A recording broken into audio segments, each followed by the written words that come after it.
Damn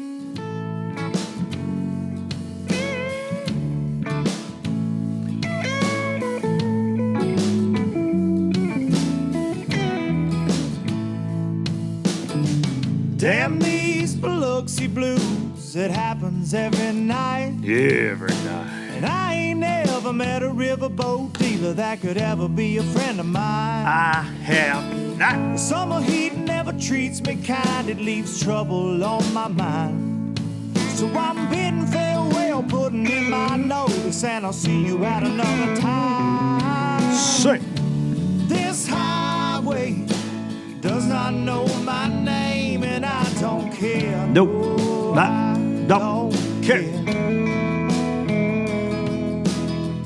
Heading my way for another place, and I got 3 good tires and a spare. Right to the old hook right here. Just a white line gypsy getting out of Mississippi with just enough gas to get there. Low budget live, not so live. Here from the Low Budget Live Bar and Grill in southern Middle Tennessee. And I hope all you low-lifers are doing well out there. And if you're wondering what a low-lifer is, that is what the listeners of this fine program refer to themselves as. So if you find yourself hanging on for 2, 3, 4, 5, 6 weeks straight, you're now a low-lifer. Like there's no getting out of it. They can't wash it off of you with a pressure washer. You are a low-lifer, whether you want to be or not. A lot of people listen and they don't want to be a low-lifer. Well, I'm sorry. If you tune in more than once, you live in the low life. So welcome. This is the podcast for Monday, August the 22nd, 2022. And another one of them months just clicking by. Y'all say that all the time, but we're getting there. We're almost to that Labor Day, almost to that next MPFL event. Lots going on in the bass fishing world and in the Luke Duncan world. I got to give a huge shout out, thank you. So I talk all the time, especially in the last year or so, about just being grateful, man, for all the things that happen because of this insanity right here. And y'all don't realize how therapeutic all this is for me, cathartic, whatever you want to call it, just to get on here and run my mouth on a microphone. But the connections that I've made in life, the relationships, different things that come as a result of Low Budget Live are something I'll never take for granted. But this week, out in Hot Springs, Arkansas, picking up that Bassmaster Classic winning X21, hang the banner right over my shoulder, right here. But I was out there and I talked about it on the show, and I've chronicled my truck endeavors here in the last few weeks, and I wanted to trade, man, and I wanted to start fresh with a new vehicle. And I think so many of y'all have been sending me advice and sending me brands and contacts and different things. I had a GMC and I was frustrated with that, just stupid truck. And so this week I'm out in Arkansas, and I had a young man reach out to me, Briar Hayslip. And Briar, I hope I'm pronouncing your last name right, Briar, because in Lawrenceburg, Tennessee, it's Hayslip. It could be Hayslip, I don't know, but it's Hayslip where I'm at. And I have some friends with the same last name. But he reached out to me on Facebook. He said, hey, my dad and I are low-lifers. My dad listens more than I do on a regular basis. He was telling me you had truck issues and that you're shopping for trucks and that you're doing this and you're doing that. And he gave me a cell phone number, and he works for Everett Chevrolet out there off of I-30, Bryant, Arkansas. They sponsor my man Scott Suggs on the GMC side. Suggs used to have a truck wrap with a lady with a little dog in her lap on the side of his truck. And if you remember that far back, you've been following me, I used to really give Suggs a hard time on Instagram and Facebook about the lady with the little dog. And I'm sure she's a very nice lady. I didn't meet the lady or the dog. But I met Briar, and Briar, he left me a cell phone number, and he's like, hey, man, if you want to talk about trucks, I know you're kind of down on the Chevrolet. My dad told me I'd have a hard time. It'd be the greatest sales pitch of my life if I got you to switch. And anyways, so I called Briar, and I was about 15 minutes. I'd left Express with that new bad boy behind my truck, and I called him, and I'm like, hey, man, let's talk. And Of course, I've been looking for trucks, and trucks are way overpriced or people don't have them. And man, Briar's like, I can assure you one thing. We're as close to sticker as you're going to find. There's no gouging, blah, blah, blah, blah, blah. I want to show you this new model Chevrolet, blah, blah, blah, blah, blah. So we go back and forth, and Briar had been riding a bush hog. He was off work. And he said, I'll send you some pictures when I get to work. And I said, well, Bubba, I'm going to be in Tennessee tomorrow. I won't be in Arkansas, and really, I apologize, but I won't be coming, 6 hours back this way for a few weeks. And he said, can you meet me there in 10 minutes? And that boy on his off day came down there, met me at the dealership. They took amazing care of me, in and out, very quick. I bought a truck. I love the truck. I am very, very happy. Of course, who don't like a new truck, right? Let's just be honest. It's like when you first meet your lady and everything's just fireworks and butterflies and you ain't heard her fart yet. You know what I'm saying? That's just life. Y'all know what I'm talking about. Some of y'all youngins out there are like, what the hell, girls fart? Yeah, it happens. Anyways, so I love the truck. Truck is awesome. Very pumped about the truck. Thanks to Briar. Thanks to his dad. Shout out Briar's dad. And for being low-lifers, man, and just getting that deal done, painless, easy, gave me, just traded me right. It was good. It was good. And so I am in a Chevrolet. I know, cue the comments from all you Chevy haters out there. Chevy Silverado. But, it's got that Vortec engine in it, man, and it's made of tornadoes. Y'all know that. But it's awesome to have a pleasant experience buying a vehicle. I talked about it last week, dude. It sucks. Sucks. It's one of the worst things in the world. But rocking around in a new ride now. So Triple Threat, have to say, was a little confused when I rolled in with a new truck pulling a new boat. It's not every day you drive 6 hours from your house and you come back with, more death than you should. But, hey, shout out Briar and Everett Chevrolet. So I got to start the show with that. A lot of y'all been messaging me, what are you doing, what are you not doing? And look, man, I was trying to – I looked at other brands and things, and, man, this just worked out. And for me, it's more about people than it is a brand. And when I bought my GMC here from Heritage Automotive, my hometown, dear friends of mine, Jeremy Gobble, John Huntley, there's a lot of good crew up there. And they took great care of me on that one as well. And so, Briar, that just awesome. See a young man hustling like that. It was very cool. So thank you to him. Thank you to Everett Chevrolet. And shout out to all you low-lifers just for reaching out as much as you did through the truck situation, fiasco, and all that. So really appreciate it. All right, we got a good guest today. Got a few things I want to talk about before we get to them, but I want to get these sponsors. I want to thank them because they make this all possible, which leads to all things, obviously. First of all, StarTron, kicking ethanol in the teeth. I had a Facebook message this week. Can you use this in your side-by-side, or can you use it in your lawnmower? And I said, sir, you do not listen to Low Budget Live enough if you do not know that. But yes, you can use this in your zero-turn. Put it in there. I use it a ton just because, man, especially that off season coming up. Hopefully we won't be mowing grass anymore. Thank God. If you got any gas left in there at all, man, drop some StarTron in there. Make sure that ethanol doesn't gum up the works. But, man, if you're leaving it for a couple weeks at a time, I travel a lot, so I'm not mowing as much as I should be all the time. Shout out to my neighbors for not, burning my house down over that. But StarTron will definitely help keep that ethanol from gumming up the works. But most importantly, you're going to want to use it in that boat to keep that outboard engine running good and getting you back in to weigh in, getting you back in when you're out there riding around with your family, whatever the case is. Nothing ruins a great day on the water like an outboard engine that will not run. So drop some StarTron in that tank. Kick ethanol in the teeth. Pro Guide Batteries, one of the longest running battery companies in the industry, ran by great people that released their lithium line last year. They're fire, man. They're so good. They run, I mean, 2 or 3 days without a charge, it's crazy. And I know everybody that makes a battery post says that, but I have actually done this myself. I've had battery issues for years. ProGuide solved all that for me. The 31 AGM is my cranking battery, and I'm running those new lithiums. And they have several new lithiums, though, new sizes, cranking amps, different things. Check them out, ProGuideBatteries.com. You can use code LBL10 there to let them know you're low life or get you a break on some of those great products that they sell at ProGuideBatteries.com.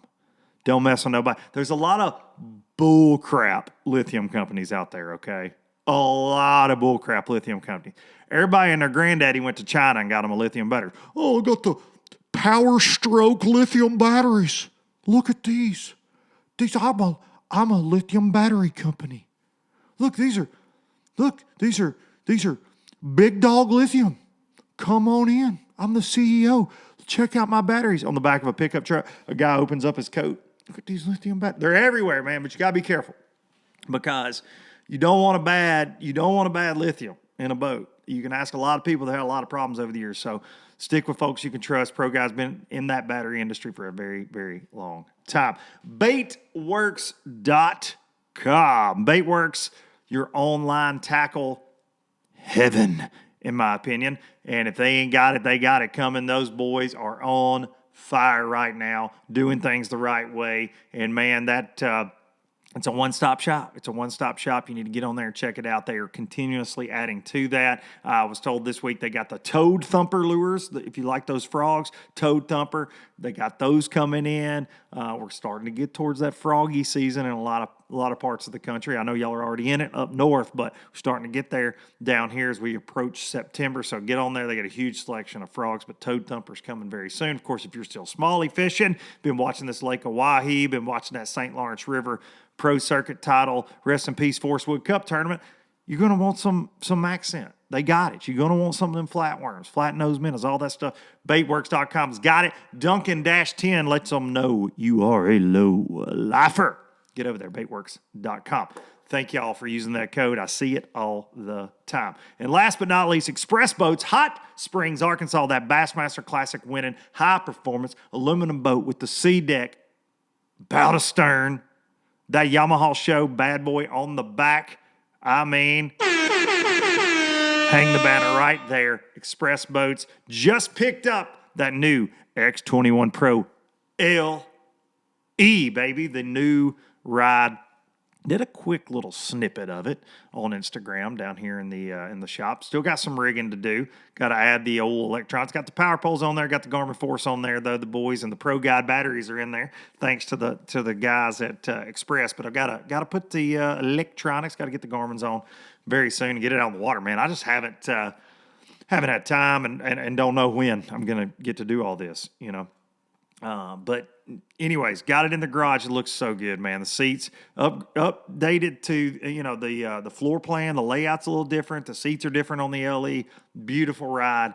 Can't wait to do a full walkthrough for y'all, and I will very soon. Express Boats, building excitement since 1966. And I want to just reiterate real quick. And I know some people are like, sponsor, bleh. They want to fast forward through this. All this makes all this possible. But I want to double down on the fact that I've been calling on Express for TH Marine for a long time, and they're just damn good people, man. They just are. They're good. The family feel of it. When I can walk into that boat company and walk into that CEO's office, El Presidente, and just talk about Turnpike Troubadours, you know, talk about some music, talk about some hunting, it's just, man, you can't beat that for a company of that size. And everybody there, top to bottom, good folks, man, Express Boats. So if you're in the market, now look, they busy. They're like every other boat company right now. You might not get one tomorrow if you want one. A lot of folks message me, where can I get one? When can I get one? I can tell you mine will be for sale like next year, late in the year. But good luck because they're popular right now. They are very popular. All right, moving on. Thanks to everybody. Got a good one today. I'm going to text him right now, as a matter of fact. Let's see. Running a little late. Been busy this morning. Been busy this morning. Of course, recording this on Sunday, the day before the 22nd. Just pull that curtain back. It's kind of how I do things. Y'all know that. But something I want to address real quick. And I'm not going to spend any more time on this than it needs, and I'm not going to be real specific. It's going to be very vague. But I want to say this. When we look around the camera, I want to say this. Y'all know I've talked a lot about, I think a lot of things are funny. I have a really even twisted sense of humor at times. But I think that personal, visceral, terrible attacks on people from anonymous meme-driven pages, and look, those are in every, whether it's music, whether it's pro sports, fishing, whatever, they're everywhere. Faceless, nameless. But I think they're scumbags. They are. Like, if you can sit around and make a meme, that's just really just terrible. And you are a human that would never say that to a professional fisherman's face. You would never look into a camera with your own dumb face and say it because you're chicken shit. Like I think you're scum, like I do. And this week, through connecting the dots, one of the most visceral pages on Instagram got outed, for sure. And I'm not even going to say what it is. They don't deserve credit. It was taken down once. It got taken down in the fall of 2021 for posting unspeakable things about a YouTube angler. Unspeakable things about a YouTube angler. And the page got taken down, banned. But of course, in the ways of that, they just start another one, call it something similar, and then it comes back and it's just hate-filled. And last fall, when I was going through a lot of things, and those of you that follow closely know that there were a lot of things last year. Some of it my own fault, for my own words. But then some of these meme pages just ran with it. And, there were memes made about my wife, my kids. There were a lot of things. And it's cowards behind keyboards. And you're never going to, and computer screens, you're never going to chase them out. But one got laid in my lap this week. And he's a piece of crap. And it's been addressed. And it's always interesting to see the kind of people. And look, some of y'all listen to this, follow this page. And I say, shame on you, first of all. You should not interact. You shouldn't pay attention. Like, even think this crap is funny that somebody can do the things they do anonymously. Because it's the ultimate act of cowardice. Like, I say crap on here weekly that piss people off, right? But guess what? You can look right at me. And that was never more evident than last year when Rob Turkla and I had our little beef that we squashed out.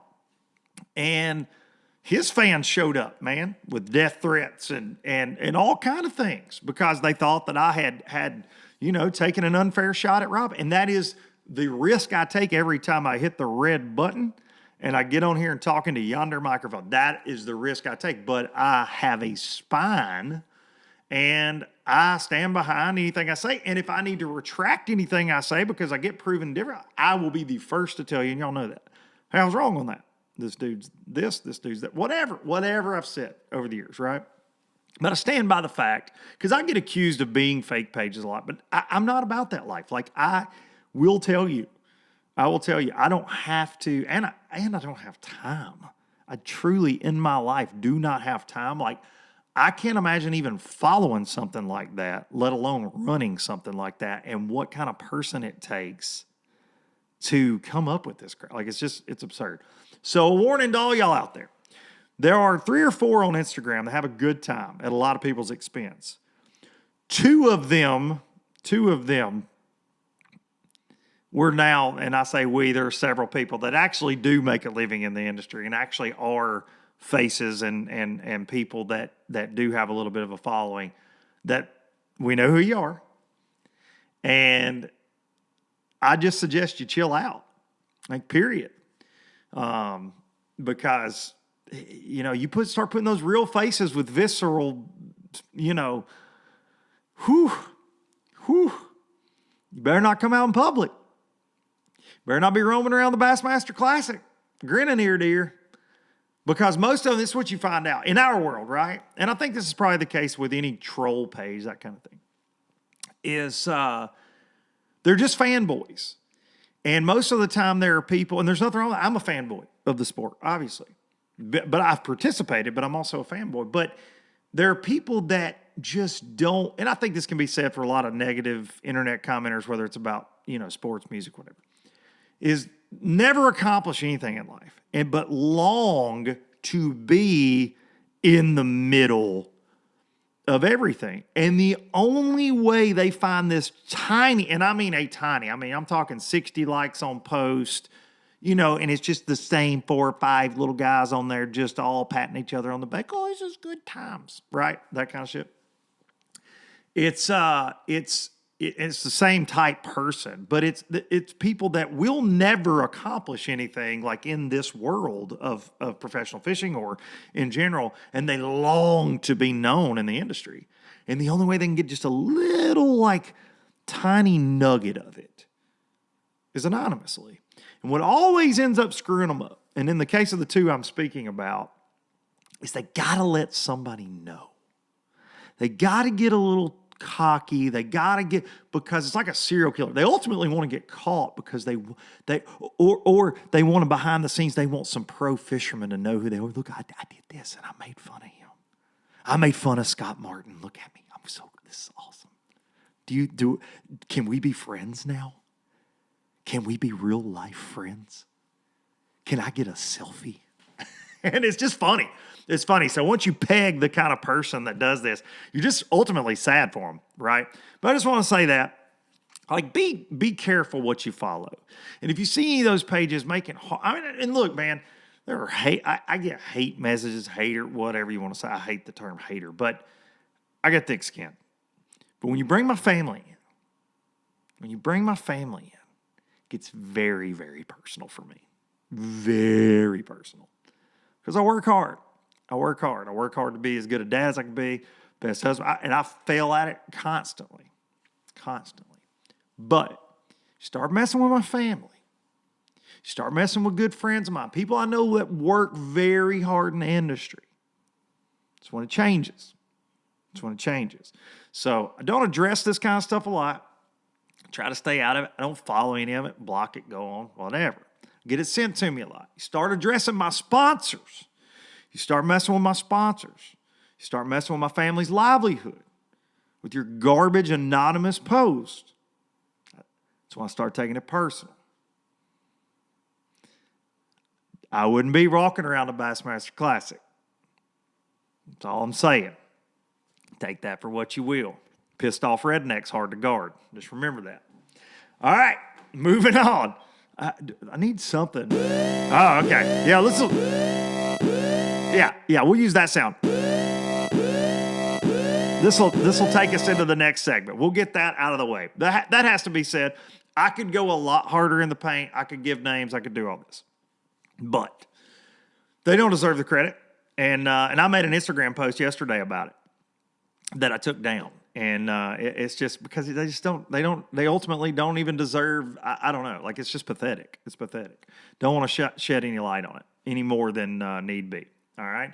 So lots of bass fishing going on, actual bass fishing, actual dudes out there making a living doing it. And the title championship, rest in peace, Forrest Wood Cup, is up there at the St. Lawrence River. They're duking it out right now. I've been checking in. My boy Kurt Mitchell was leading last time I looked. Man, I freaking hope he was, he could pull it off. There's a lot of good dudes in the top 10, but Spencer Sheffield's just duking it out as well. But y'all know I'm a Kurt Mitchell fan.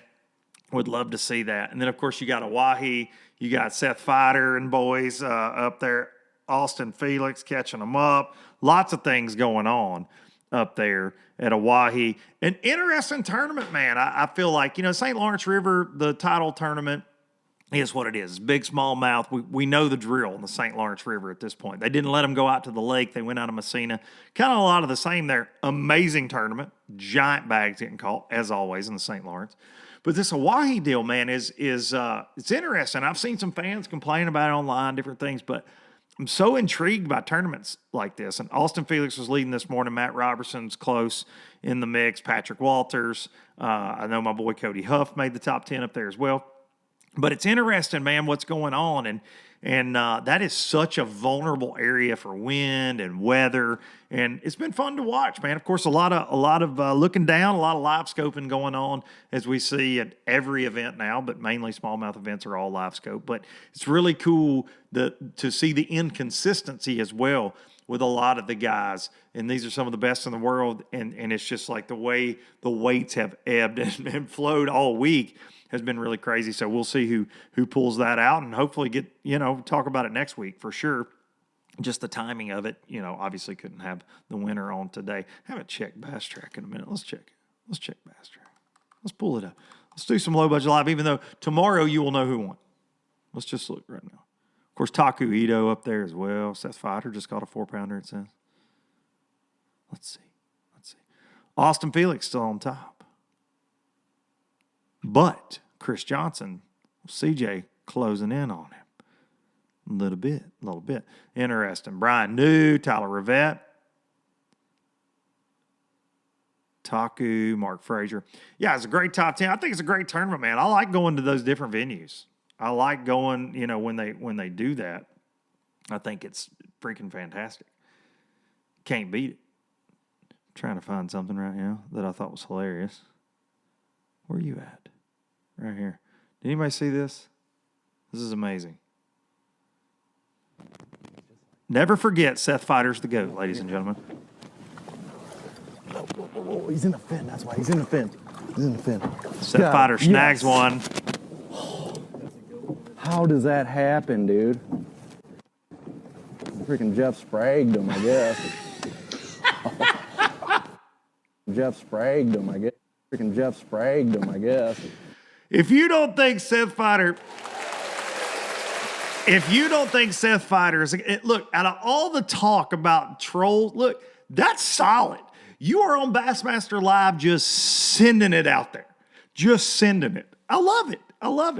This happens in other sports. You talk crap about other leagues, about competitors. Look at this Live Golf PGA Tour. These guys are at each other's throats, man. It's the same thing. And I think that cheaters ultimately need to be called out. Look, Feider on live dropping bombs. I think it's hilarious. Shout out to Feider for being the llama goat. All right, we're going to I'm going to text him right now. So going to get this old boy on the phone. Now, he has been a guest on LBL, I believe, only one time before. He is a guy that I have been buds with for many years now. He just wrapped up his, I don't know how many, whatever season it was for him on the pro circuit. Fished FLW Tour for many, many, many moons. He has 4 wins to his name over there on the side of the MLFLW side of the fence. He has 23 top 10s.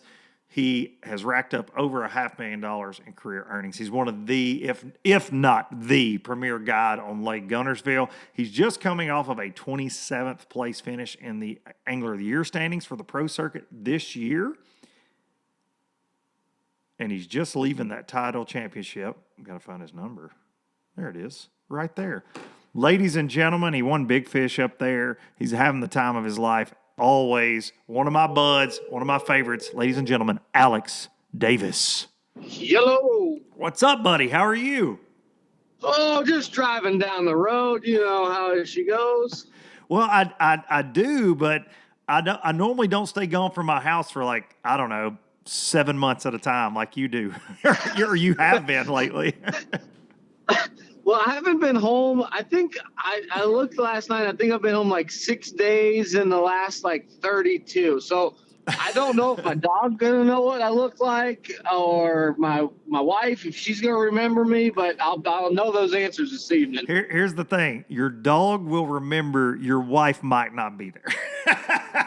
Because that's risky. That's risky, bud.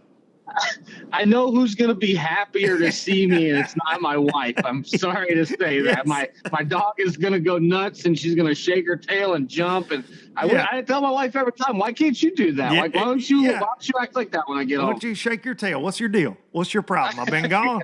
What's your deal? So you ever see those videos of the dogs that and they're great because I know you're a dog person. I'm a dog person. Dude, they get separated from their owners from like however long, like long periods of time, and then those reaction videos people film them when they get back together. Like, it's incredible. It's crazy how dogs are with their owners, man. My dogs, dude, you can leave for 3 hours or 3 weeks, and they act the same every time you get back. Oh my God, he's here! He's here! My wife and kids never do that, ever. Yeah, I walk across the street to my mom and dad's, and I come back, and it's like my dog hasn't seen me in years. Yes, the whining, the spinning in circles. Like, oh, my dog's like, yes, yes. My kids are like, oh, shit, he's home. We're going to get in trouble now. Dad's here. Well, dude, you've had a heck of a run. I'm jealous of your last few weeks, despite you not getting to be home with your lovely bride and your dog there in around Gunnersville. How many smallmouth have you caught in like the last 26 days? I feel like it's a lot. It has been a lot. And so the last time we come to the St. Lawrence, I caught like the biggest one I'd ever caught. I broke my record like 3 times in the same day. And I was like, this place is phenomenal. So then the first day of practice, I catch a 5.14, and then I catch a 6.6. And then in the tournament, I catch a 6.3. And I'm like, I don't know. I don't know what to say about the place. I mean, like, you don't catch a lot. Like, I mean, I say that. I caught 50 this second day of the tournament. I was going to say, now, come on. Now, what's a lot to you, Alex Davis?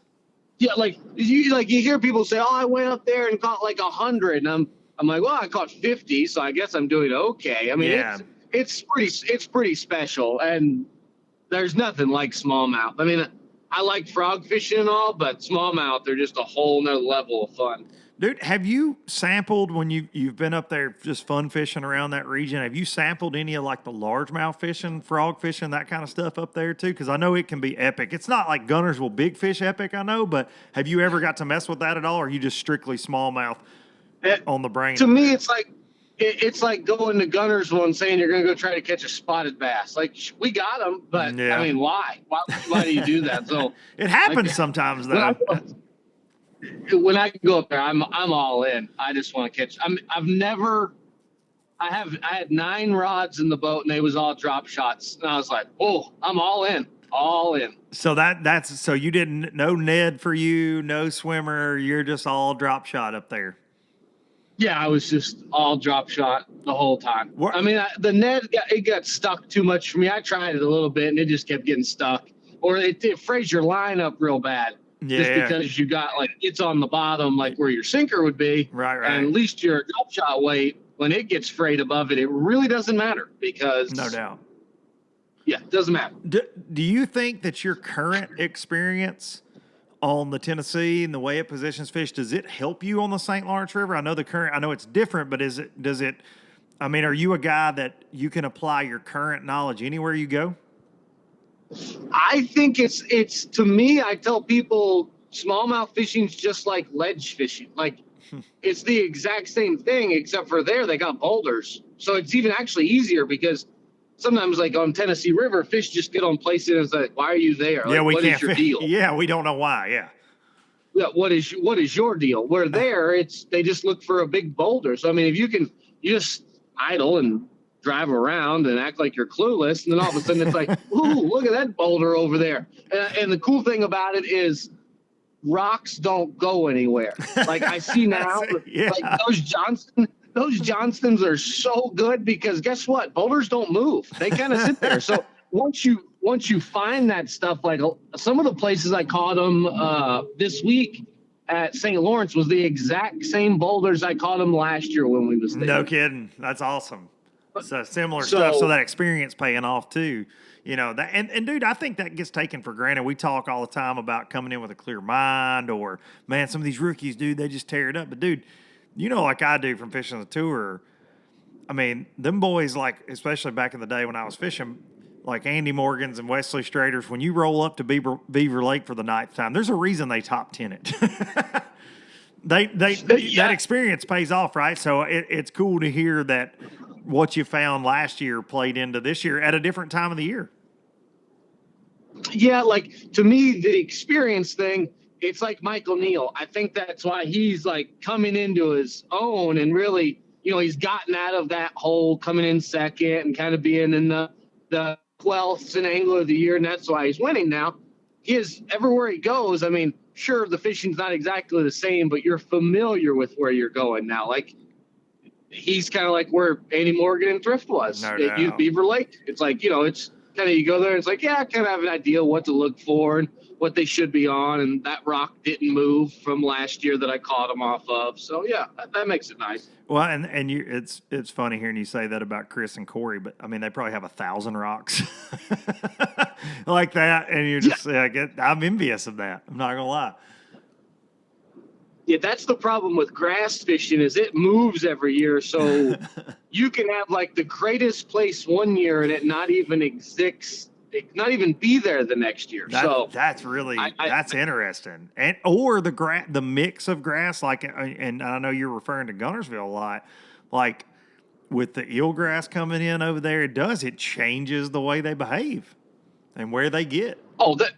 Yeah, there's places at Gunnersville that I used to think was the greatest place. It was like heaven on earth. And now I think it's like hell, to be honest, because it's like, well, fish doesn't live there. It's covered by eelgrass now. I don't think a fish has lived there in years. It's incredible, man, how they are remarkable how they adapt, though. They really are, and how they figure out a new deal, and then the bait fish do as well. And it's just crazy to see what's happened on a lot of our fisheries on the Tennessee River. They're way smarter than I give them credit for. I will say that. Oh, no doubt about it. They adapt. They adapt about it's almost like a whitetail. I think pressure gets to them now. We're used to. I didn't think we had that many fishermen, so pressure really didn't affect them. And now, I mean, even like frog fishing the last couple of years, it's been you'll catch them really good the first time you find them, and then a week later, it's like they just don't bite for nothing. They chase brim out of the water, but they won't eat your frog. So. Yeah. They're smart little creatures. I got to give them credit. To have a brain the size of a freaking end of a pin or whatever, like they're way smarter than us at times. And I think we don't give nature enough credit in that regard a lot of times. I mean, you said big bucks, like they certainly pattern humans and different things, but I think with forward facing sonar and a lot of the things that we have now, they just don't ever really get a break. And living where we do, dude. It's a 12-month season too. I mean, guys don't take a deer hunting break very much anymore. No, and up north they can't fish all year. Right, they have to take a break. Over. So they have to break, and I think that's why those fisheries are so good because they do get breaks. And then there's so many different species. Like there's walleye guys and pike guys and perch guys, and I met a guy at the ramp and he was brim fishing, and I was like. Let her rip, buddy. I mean, have fun with that. Like, let her rip. Musky fishing. Shout out to Pops. There was actually one tackle store in Messina, and it was a muskie shop. I was like, well, okay. I mean, I kind of see where smallmouth fall in the line up here. So no doubt about it. Those fisheries are just so good because they get a break all the time. But it does help the overall fisheries because so many people in the Southeast, in particular, or you go out to Texas, whatever the case is.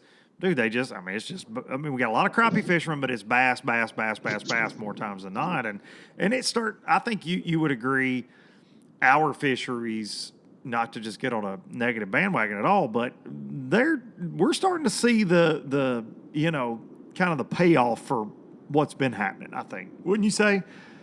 I mean, I think Gunnersville tournament weights this year are the best. Pickwick, I went there 2 years ago in the spring when I drill, and I said, that's the best lake in Alabama, hands down. And the ABT was there, and they caught them like I've never seen fish catches before. And now this year Pickwick was not the same. And I think everyone just converges on things so quickly now with social media, which is great. I mean, it brings revenue to towns. Yeah. It helps out the economy, but it also hurts your feelings when it's like, that was the greatest place ever. And now it's just average. It's really good still, but it's like, oh, man, I almost wish we lived up north where not everybody would come, but it's still, I mean, it's awesome. We live in an awesome place. We do. Well, I was going to say to that point though, and this is like Gunnersville continuously proves us wrong though, because we're always like, oh man, these lakes, this is it. This is the downturn. It's happening. And Gunnersville weights, like when you guys were there with the pro circuit, they were nuts. And it's been that way in a lot of terms. Now, we don't see those 32 to 35 pound bags, the real high 20 stuff. We're not seeing that. I would say you would agree with that. But man, down deep in the field, Gunnersville's it's still kicking them out. I think Gunnersville is back on a upswing. Yes. Because about 2 years ago, I think when it was at its down, there was a couple tournaments, like 11 pounds was getting checks. And I was like, yeah, that's not good. Well, now all those 2-pounders are 3-pounders. Yes. So now it's your 15 and 16 again, which it makes it fun for guiding. It makes it fun just for people going fishing. I mean, there was people that I knew this year, like after the tour tournament, they would be like, oh, we caught 70 today. You know, anytime you go catch 70, it's fun. I don't care how big they are. It's still fun. Yeah, I don't care. I don't care who you are. Yeah, that's incredible, man. Talk about. So there's been. I know you and I we message back and forth a lot about the goings on in the tournament world, and you always like to chime in and be like, yeah, get them, Duncan, or let them know what's actually the reality of it. But you're a guy that you do make your living with a rod and reel. You have for a very long time. But when all the open stuff came out, you were somebody I thought of when all the, just kind of the crybabies online. And we've talked this to death, but you are a guy that very much, and this is what Sam George said on here, that your entire existence, from the time you were a young kid, you put forth whatever effort you needed to, your family sacrificed what they needed to for your entire life to be in bass fishing. That's it. And for you to make a living, whether it's guiding, tournament, trail, but just talk about that. I know we've talked about that on here, but it's been a while. And I think that story is so relevant. And you are obsessed with bass fishing. You have been since a very young age, but everything your family did.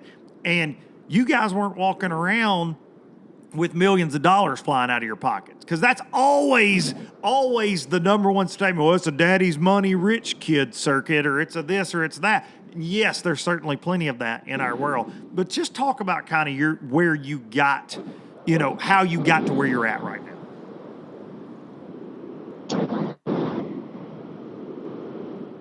Hello. Alex. Okay, can you hear me? I can hear you now. Did you hear my amazing question? I heard you. Okay. I'm actually going to probably pull over here because I'm driving somewhere in Virginia and Verizon. If you got Verizon, you know that shout out their Verizon cell phone service. Yeah, it's kind of not the greatest in the world. Yeah. But I've dedicated my whole life to fishing, and I probably have a lot more sacrifices than other people. And not saying that I'm better than someone else because I was willing to do it or anything like that, but I come from a father who was a construction worker. He did drywall. So I didn't come from money. So I didn't have the resources that a lot of people nowadays that I fish against, it seems like they have. And not saying it's, I'm not jealous of that. It just, we were cut from different cloths. We walked different paths to get where we're at now. But I literally have I've sacrificed a lot to get here. And, if I had to do it all over again, I would make sure it's the same path. I wouldn't change it for a bit. I wouldn't do anything different. Just because I think any professional athlete, if you look at them, the greats pretty much sacrifice everything. They sacrifice everything to achieve a goal. It doesn't matter what it is, bass fishing, anything. You look at the greats like Kobe Bryant. They sacrifice everything. Now I'm not going to put myself in that greats category, but that's what it takes. Oh, I think you're there. the Kobe Bryant of bass That's the dedication it takes to get there. You're the Kobe of bass fishing. Let's just throw it out there. I'm here to change the narrative. I was willing to give everything up to make it. Yes. And I learned so much. I think that's the great thing about bass fishing is you never stop learning, because I'll be honest, I didn't have forward-facing sonar until 2 weeks ago. Like I literally got it put on before Champlain because I was sick of getting beat by it. And I was like, well, you're going to have to learn this. And so I actually learned how to do forward-facing sonar while at Champlain, Wow. which was pretty cool. I mean, I've never messed with it, and I'm not going to sit here and say that I like it. That would be a lie. But you have to know how to do it to be successful, especially in smallmouth tournaments. I see that, like, you have to have it in a smallmouth tournament, or if you don't, you're going to be the guy that may run a YouTube channel that hates it and says it should be banned, but whatever. But you can continue to get beat by it if you want to. But I kind of draw the line when it's like, well, I'm not gonna let my season go down because I'm being stubborn at this point. Yeah. I don't, I love it. I mean, I love using it. It's a lot of fun. I can see the frustration, but the same people that gripe about that are the same people that gripe about sight fishing tournaments and different things like that. Like, it's just part of it now. I think fans sometimes maybe get frustrated about it because they get tired of watching those kind of events. We don't have a lot of mat flipping, frog fishing, swim jig. You know what I mean? We don't see that as much anymore, unfortunately. It seems like, and a lot of that depends on the schedule. It's just too.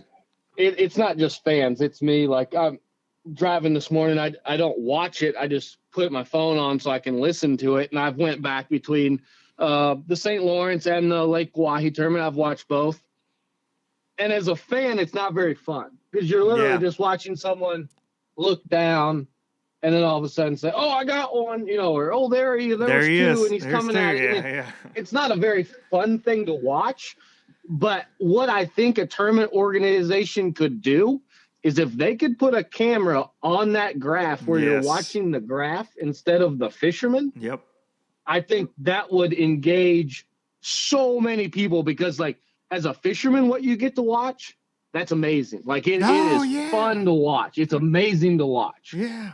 Well, I think you're right, man. And I think the electronics companies are missing out by not sponsoring a segment like that or not figuring out the technology, how to make that work. That way it's a split screen and you got the angler on the right and their screen on the left. I think would be freaking amazing. Well, the reason I thought that is I went to the headquarter Bass Pro in Springfield this year, and they have like a humongous aquarium in there, like a monster one. Like, it's like the biggest one they got. And they actually have a forward-facing sonar transducer in the tank. And then that is displayed on like a 60-inch TV screen. And you get to watch the fish on the... Oh, cool.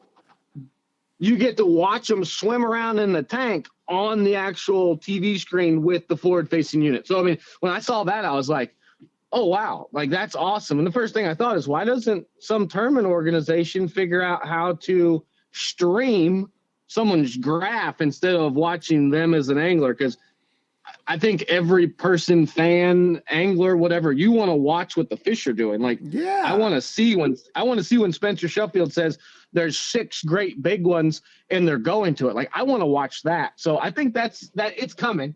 I would say in the next 2 years, we'll probably be able to watch someone's graph while watching live. And I'd be willing to pay for it. I mean, if someone said, "Oh, you got to pay $1 to watch it today," I'd say, okay, I waste a lot more money than that. So you waste more money on that on ice cream on a daily basis. Can we talk about that? Let's get down to the hard cutting stuff, like the hard hitting stuff. Let's talk about your ice cream addiction. Let's talk about that. I'm not gonna lie, Champlain has some awesome ice cream. Yes. St. Lawrence River did not. Really? like I've been like jonesing. Like, when I get home, I'm fixing to put a hurting on a banana split. Like, I'm gonna mess one up because my levels for chocolate ice cream and chocolate syrup are like an all-time low right now. You know what's funny, dude, is being in the music world for a while and chasing that. The addictions are very different between musicians and bass fishermen.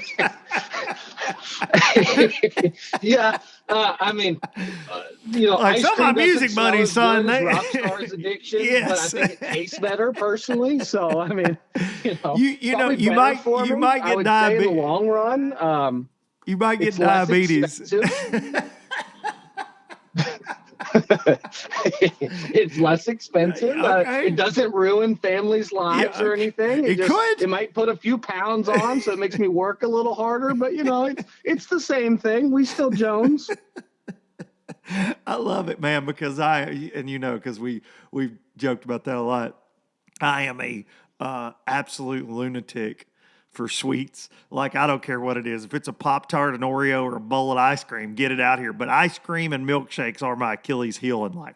Like, I can be on the most strict diet in the world and drive past a Chick-fil-A and it says, the peach shake is back. I will run across families in traffic, people having to hit the median, hitting guardrails while I'm rolling in there on two wheels to get the Lord's peach shake. You know what I mean? Like, yeah.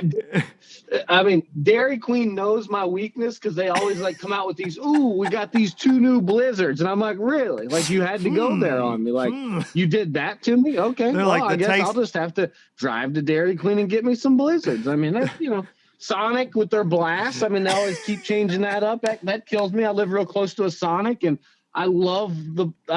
And I mean, they love me, I think. So it works out well. Dude, I'm going to tell this, and this will get used against me, but I got the Sonic app on my phone, bro. Like, I got the Sonic app. I know what's featured right now. I can order it sitting in my underwear at the house and ride into town and get it in about 6 minutes. Tell them I'm here. Hey, I'm at stall 12, baby. Bring that shake on out.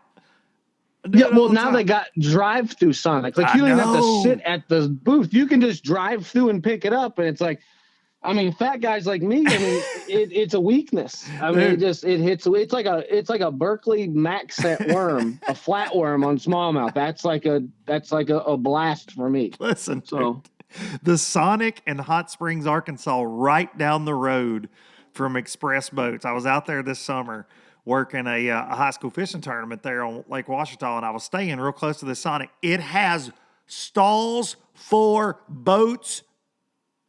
I mean, trucks with boats. They have pull-ins. Oh, my God. Like, that's next level, buddy. Next level. Yeah, no, they hit a whole nother market when they did that. I mean, they're smart. That's just going after the consumer. Well, and you got 3 lakes, and it's an amazing lake community. You've been there many times. Like, there are 3 lakes right there that are very, very busy. And, yeah, I saw that this summer, and I texted Marissa, and I said, thank God this is not available everywhere, because that's the one thing that keeps me out of Sonic more than not, is I got the boat with me. So just for the folks at home, what is the perfect Alex Davis ice cream combination? What are we talking here? What will run you off the road? What will make you run church buses off the side of the road that are in your way to get to that lovely dairy product? So I get that next level. Okay. I want the brownie, and I want the banana with like 2 scoops of peanut butter and chocolate, and put some Oreo pieces, and then like add some Hershey syrup or hot fudge to the top. I mean, that's like, and I pay for it. I mean, like, John Cox is like me. He might not want to admit it. His wife might not want to hear this, but like, it destroys his belly like it destroys mine. But I mean, you just sacrifice things. Like, if it involves some dude wipes for that lovely goodness, I mean, that's what it takes. I mean, it goes back to what we was just talking about a second ago, like what you're willing to sacrifice. I mean, you got to sacrifice a little bit of bathroom time to hit that next level treat. Yeah, that's what I'm willing to do. To satisfy your ice cream cravings, sometimes there's something on the back end, and that's all right. That's all right. And I know where you're coming from, man, because like all addictions, I mean, they do have negatives, and that is one. You might have to do some toilet time, but listen, it is so amazing. God, ice cream, guys. Everybody listening to this said, man, we thought Alex was going to give us some frog fishing tips. No, forget that. You can get that over there at like Bass University. He's done plenty of these. This guy is a fishing guru. We're here for the hard-hitting stuff, like what Alex Davis's dream ice cream is. Because, I mean, Brandon Pond, he's got his cut ice cream. Dude, he's plain Jane. Let's be honest. Let's just call Brandon Pond to the back. He's got his little ice cream cones. I ain't ever seen him do brownies, crushed up Oreos, gummy worms, chocolate sauce, whatever you just said. A lot of goodness. I'm No, just like, disappointed here's, you like, didn't say no caramel. offense to Ponic or nothing, but like his cut ice cream, and then he like goes and eats like he eats very healthy, and he's all Yes. about those granola bars in the morning. Yeah, and, that's right. He has like 2 gallons of water with him, which I mean that works for him. But like I'm like 8 inches taller, and I got him by like 80 pounds. Like that stuff does not feed my needs. So yeah, we're like we're next level. You're more But, like I mean, Mountain Dew, a little bit of Sonic. Yeah, I'm with you. I'm there. to bring it back full circle to what we originally was just talking about. And I was thinking about this morning, like one thing that as far as sacrificing, like I deal with it on guide trips a lot. Yeah. And one thing I hate to hear is when kids, like I get like kids and younger people get in the boat and they say, I don't know if I'll ever be able to make it because, there's rich kids and they got all these graphs and all this. And I tell them it doesn't matter what you got. It's what you're willing to sacrifice to get there. Mm-hmm. And I think that's like the one thing with the bass fishing that I hate. I hate to hear that more than anything. Like, I can't make it because of this. Yes. Like that drives me crazy because you can look like John Cox and oh my gosh, he doesn't even have a tranny or transducer. I shouldn't say tranny. He doesn't have a transducer on his don't boat. say tranny. Like a lot of times he doesn't even have one, and he makes it work. So, and John's one of those guys, like if you've ever heard John's stories, most people haven't heard John's story to get here. Like he pretty much has been broke and sacrificed everything, not just once, like twice. And look where he's at now. I mean, he's probably one of the top 10 anglers in the world. So, and I dare say always will be, just doing it his way. If you put your mind to it, you can do it. You just have to be willing to really give up a lot. Well, that's it. And that's kind of been the theme of the show really for like the last 4, 5, 6 weeks. I've been getting folks on to talk about that. And that was one of the reasons I wanted to talk to you today, not only just because you had a great year again and you just left the championship up there, but I just feel like you're so open and honest about, I mean, your family moving to Gunnersville, and we've told that story on here before, and go back and listen to that episode, folks. I forget which number it is, and it's somewhere on the interwebs. But Alex, man, his whole life has been dedicated to this, and I just think that if you use excuses, you're just doing just that, right? Like if you make excuses, you just want that, like bass changing the opens, or man, look, you fish a circuit now. You and I have both fished. Was the FLW Tour? That was the top of the food chain at FLW until MLF bought it out. Now you guys are under BPT, right? I mean, it still has the great payout. But it is. I don't want to say, I'll never call it AAA. You know what I'm saying? I have said that, but it is the qualifier feeder league for BPT now. So it changed everything. So guys could piss and moan if they want to, but dude, you're making it in life, man. Like you've got a lot of great things going on.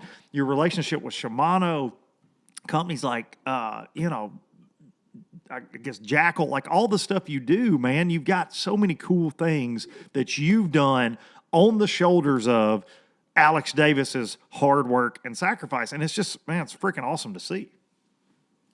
Yeah. And I mean, I hear a lot of the pissing and moaning, and I hear it. And the worst thing you can do is kind of get trapped in it. And then the more you think about it, the worse it gets to where you're like, oh, I'm done with this, blah, blah, blah. Yeah. But like, I fished FLW. I went all in. Like when the BPT thing happened, people was choosing sides. Yeah. I could have called Bass and I could have called Connections at Bass and tried to jump ship then, and I didn't because I was going to ride out FLW, and then it took a turn. FLW got bought by MLF. But if at the end of the day, if you add up MLF's the Tackle Warehouse Pro Circuit, if you add up our payouts, they pay out 102% of the entry fee money per tournament. Plus, if you make the cup, that's all money that, we don't pay to go to the championship. Yeah, guaranteed check. That's like free money. You find me a trail at your local level anywhere in the United States that pays over 100% out, and I'll, it's one of those things, I'll kiss your ass. It just doesn't happen. He'll buy you an ice cream cone. You can sit there and complain about it, but at the end of the day, there's a lot of great fishermen that fish pro circuit, and you can still make a living fishing. No doubt. Well, I think the And- pro circuit doesn't get enough credit for and it never did, even when it was the FLW tour, for the pure level of talent that's over there, man. Like it's murderer's row. Like it really, really is, and you know it better than I do. But it is. It's the same thing I've said with the whether it's the Opens or even MPFL with guys that people always want to throw out. Well, I don't know anybody. Or I don't know half these guys. Well, it's the dudes you don't know that end up kicking teeth in because they just want to go bass fishing. They don't care about social media. They don't care about podcasts. They don't care about YouTube channels and hooping and hollering and screaming and yelling when they catch one. They just go to work because it's what they like to do. They like to beat you. They like to make money with a rod and reel. And there's a lot of that goes on in this country. And that's all good too, right? You know what I mean? So I think that I think the pro circuit is a fantastic trail, man. Like it is still, and I miss it. I do. I told Kathy Fennell that at ICAST and Kim Lynn there talking with them and Daniel Fennell.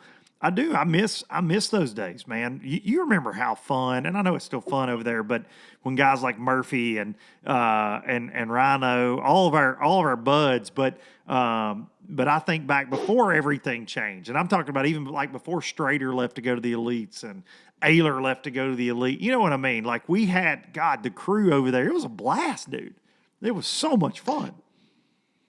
Yeah, and it's like what you just said. There's always new people that come in. Like I added up the points this year, and if you take pre-MLF when it was 6 tournaments and it was FLW, and you had your Morgans, you had your Cody Myers, you had your Straters, and JT Kenny, Thrift, all those big name guys.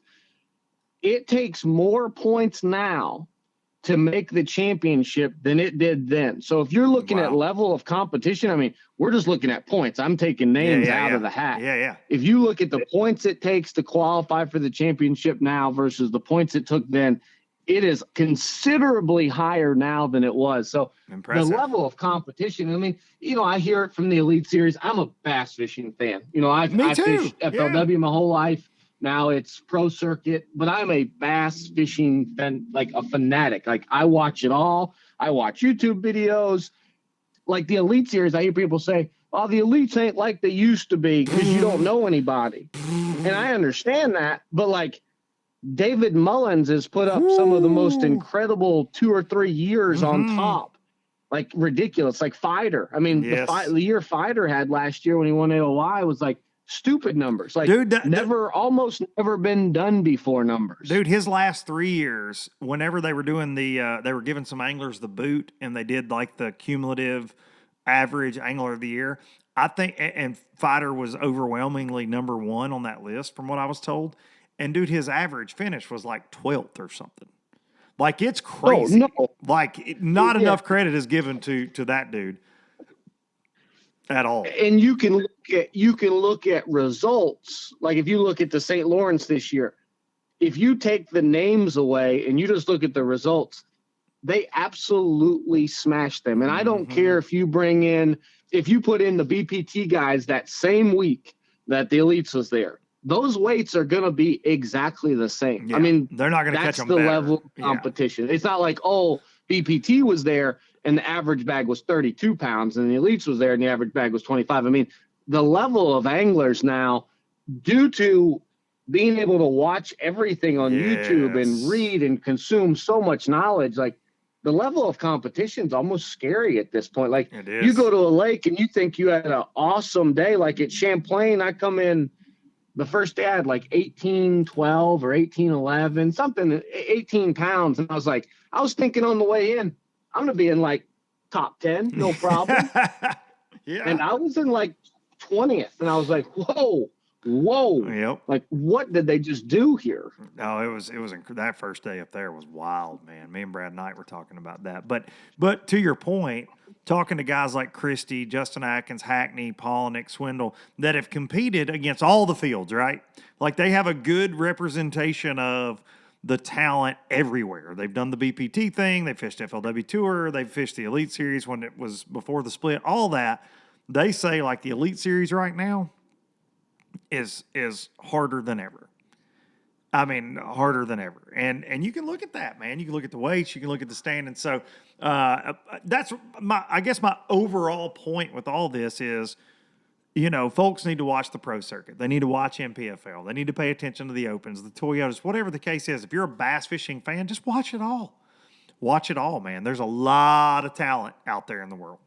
And Alex Davis is not only a fantastic connoisseur of ice cream, he's also a bass catcher, and y'all need to follow him on every platform that he's got. I'm not sure. Do you have OnlyFans? Well, if entry fees if they go up again, I'm probably going to start one. I'm going to probably enter with the feet pictures. Yes. I think that's where I'm going to get my niche at. Start there. I mean, yeah. No, I don't have OnlyFans. I think about it sometimes when I don't do good. Like at Pickwick this year, I drove home for like 2.5 hours. Like, I wonder if I should start one of those. I wonder if I should get a pedicure. Better judgment says not to. I wonder if I should get a pedicure, get these bad boys shined up, get them on OnlyFans. I just got some weird big toes, so it's kind of creepy. I don't know if people. I mean, it might be something like a niche thing. I don't know. Well, Listen, there's somebody in some dark corner of the internet, buddy. They may pay you. So throw it out there. I say, throw it out there. Like just like eating an ice cream cone with your feet or something. I don't know. People are into some weird crap these days. We're all desensitized. So, all right, buddy. Look, dude, I appreciate you. I'm proud of you, man. You're a great ambassador for everybody you work for. You take a lot of folks fishing and educate a lot of folks day in and day out, and you're just killing it, man. I'm proud to know you, and congrats on another great year. And I'm just gonna beg you to take me to Guntersville. You can blindfold me this fall, but I want to go throw a frog with you. So get you on record here lying and saying that you're going to take me. Yeah, I've taken your dad. I know you have. If you want to come, you can come on with it. So there's the invitation. Oh, there it is, It's officially. up to you to make it happen. All right, not me. buddy. I've given you the invitation. All right, it's on my shoulders. Alex Davis, I appreciate you, dude. Be safe heading on back to Guntersville. Well, I'm going to, and for anyone listening to this on the tournaments, if you want to do it, just go out there and put your head down and make it happen. No excuses. I think that's the biggest thing. No That's excuses. right. Just do it, man. Just prove it with a rod and reel, and don't give up. Well, Luke, you have right, a good buddy. one. I'm You going to too. keep on driving through this lovely rain that we have from All right. the south. All right, but yeah, we are getting dumped on finally. So be safe, buddy, and I'll talk to you soon. Appreciate it. Thank you, dude. Alex Davis, everybody. Go follow Alex. He is man, that dude has forgot more about bass fishing on the Tennessee River, even to be the age that he is. He's a young man, but he's been guiding since he was 16 years old. And just a quick snippet, didn't want to go into it there. We had more important things to talk about, like ice cream and whatnot. But his family moved to Guntersville. When he was 15 or 16 years old, he started spinnerbait kid guide service there. And he just hustled. He just put in the work, and it's crazy to see the guide business that he's built, and now this career there with FLW, MLFLW. Alex is one of the real ones out there, man. So I appreciate Alex spending some time with us here on Low Budget Live. I appreciate each and every one of you for tuning in week in, week out, man. It means a lot to me. Appreciate folks like the W Sauce for supporting Low Budget Live. That call was brought to you by the W Sauce. We got the juice there from Alex Davis. And on ice cream, on live scoping, all of it. It's crazy for me that he said he just started forward-facing sonar. This dude fishes 200 days a year. Insane. And he hasn't messed with it. So very, very interesting. All right, I'm going to see y'all next week. I appreciate each and every one of you. Like I said, be sure to hug your mama. And congrats to whoever takes home the title championship and the Lake of Wahi Blue Trophy. And we will talk more about it next week. Y'all have a good week out there, and I'll see y'all next time. From Jacksontown to Tupelo, I never could make it last. Spanish moss and Civil War ghosts, well, I'm gonna leave them in the past. Any direction, Lord, I'll be fine. It don't matter east or west, north, south, wherever the wind blows. knows I'm leaving those burdens at rest. This highway, it does not know my name, and I don't care. No, I don't care. Headed my way for another place, and I got 3 good tires and a spare. Just a white line gypsy getting out of Mississippi with just enough gas to get there.